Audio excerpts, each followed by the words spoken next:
Hello my beautiful friends, I hope you're having an amazing day today. Today I'm going to talk to you about judgment in the space of spirituality and walking a spiritual path. So this is something that was brought to my attention by a friend of mine lately, kind of just commented on the fact that I've really been evolving spiritually and concerns that maybe I will become someone who is disassociated with society and moving more into that space. And I want to speak to this because it has been something that people have brought to my attention in the comments before, or people talk about being judged spiritually or judged in this way. So I want to speak to this today. So let's get started.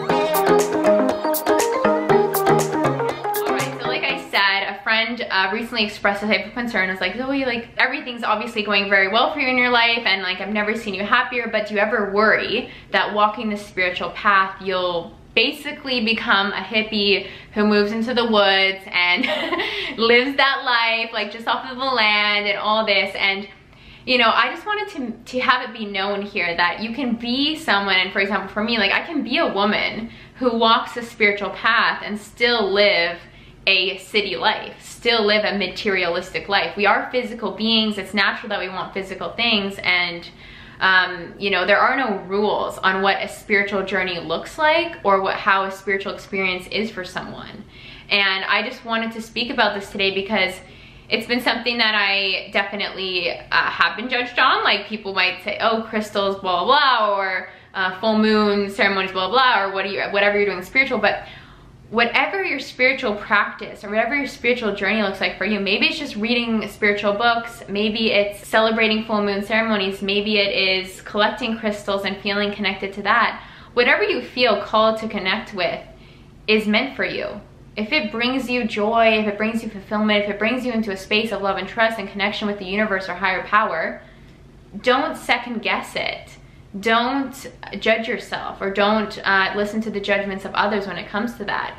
You're feeling called or you're feeling interested in things for a reason, especially right now in the Great Awakening. So don't make yourself wrong for it. And I can tell you, I've been on someone who's been on a spiritual journey and awakening for the past, I'd say like 8 years of my life more specifically, and that's changed and evolved. And at different times I was doing different things. Sometimes I was like meditating for a couple hours each day, and other times I'm meditating for 10-15 minutes a day. Sometimes I would sit and journal for hours, and sometimes now I just journal for 5 minutes a day. Whatever is serving you in that time, honor that. And I think there is a lot of judgment around best practices, especially in the self-improvement world, when people are publishing books and saying like, this is how to do your morning routine XYZ, or this is how to manifest this the fastest way. What works for one person may not work for you.